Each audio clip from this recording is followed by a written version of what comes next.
What makes a story become an official one? And whose story gets told? Today's books, Newark, 1967, A Narrative in Black and White by Maureen Cummins, and 11033 by IBe Bulinda Crawley, build on careful research to explore beyond official stories and shed light on additional details historically omitted from these narratives. Maureen Cummins is a book artist based in New York State. She is interested in history and the social construction of knowledge.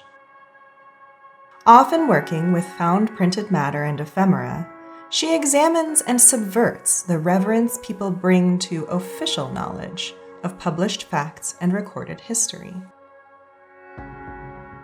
Newark, 1967, A Narrative in Black and White, is the result of Cummins' in-depth research into violence that broke out in Newark, New Jersey. Characterized by the media as riots, Cummins' book examines the reality of this domestic unrest against the vastly differing stories from those tumultuous days in July 1967.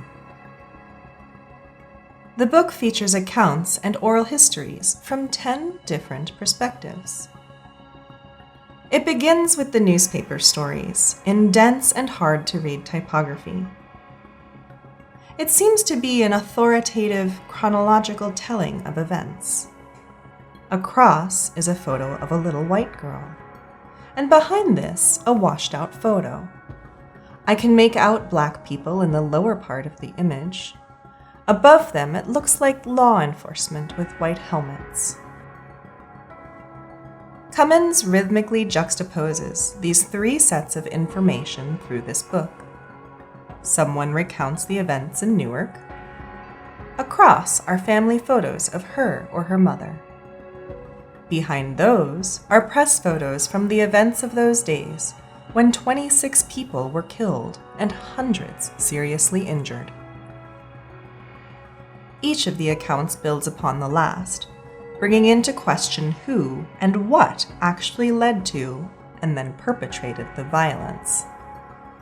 The activist stories shed light on the brutality of Newark's police department toward the city's black population, and the resentment built over years of racial and economic disparities.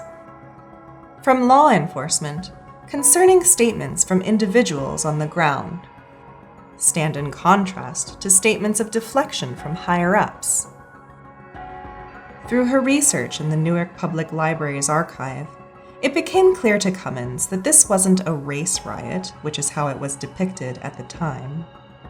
This was a protest against ongoing, rampant police brutality. Furthermore, indiscriminate gunfire from competing armed forces led to injuries and deaths of unarmed bystanders, including 2 young black boys. Many of those deaths were blamed on the black community. Cummins told me, the degree of wrongful blame against the majority black population of Newark was huge. It is important to note the context of when Cummins made this book.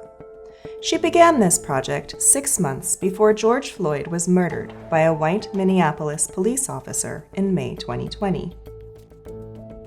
Cummins said, "In Minneapolis and other cities across America, scenes from Newark's racist playbook were repeated again and again." By the time she was finished with the book, it was very clear to her that there has not been progress in terms of police brutality and white supremacy in the U.S.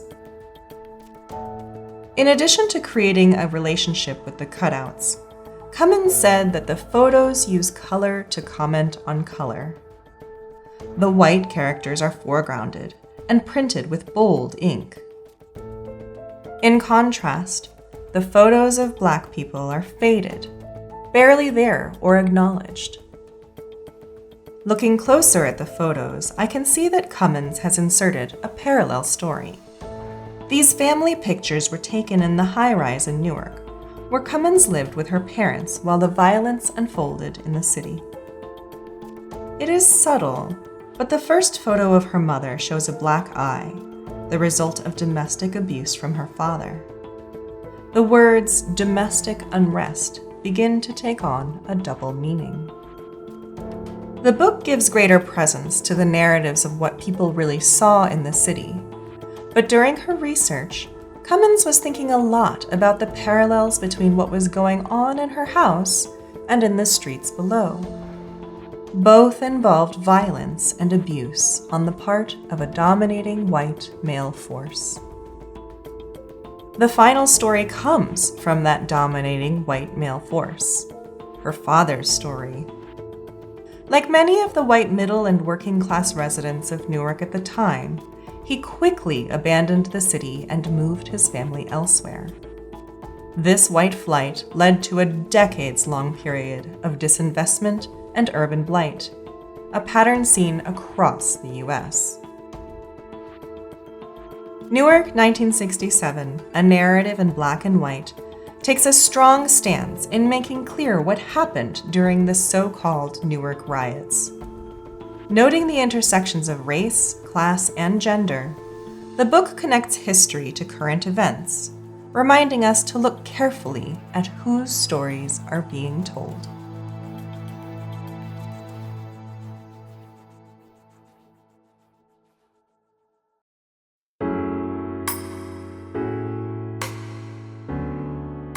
IBe Bulinda Crawley creates work that highlights people who are under or narrowly represented in the larger cultural narrative, particularly centering African American women.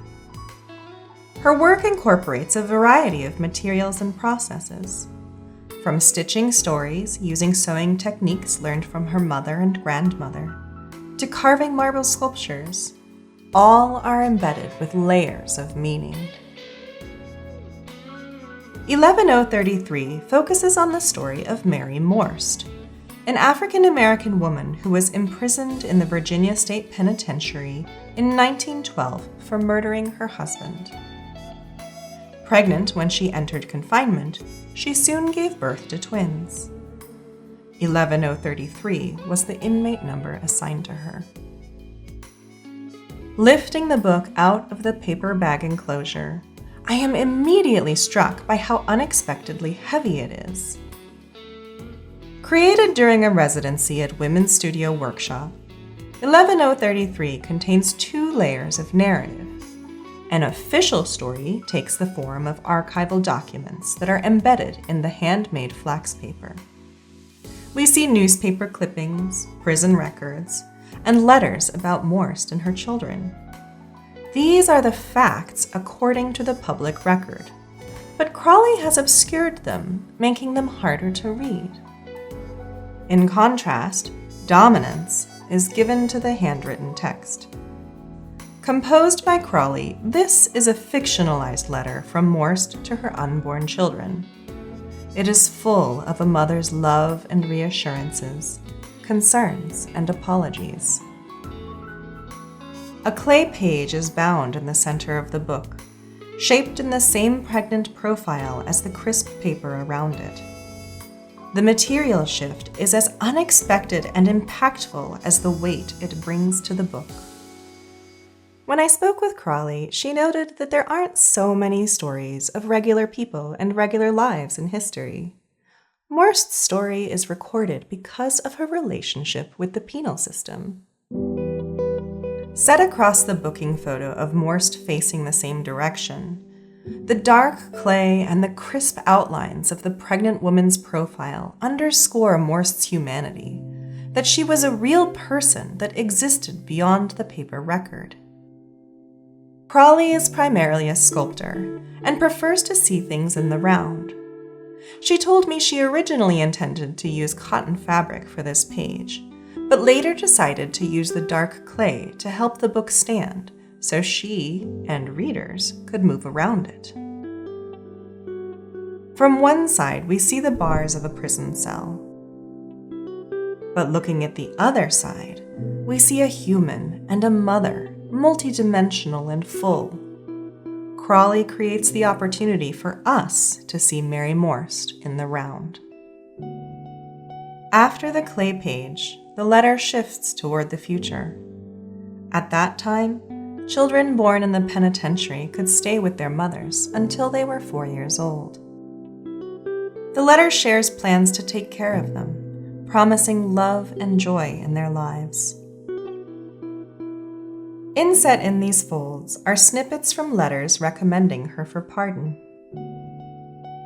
Morst was eventually pardoned in 1921, 9 years early.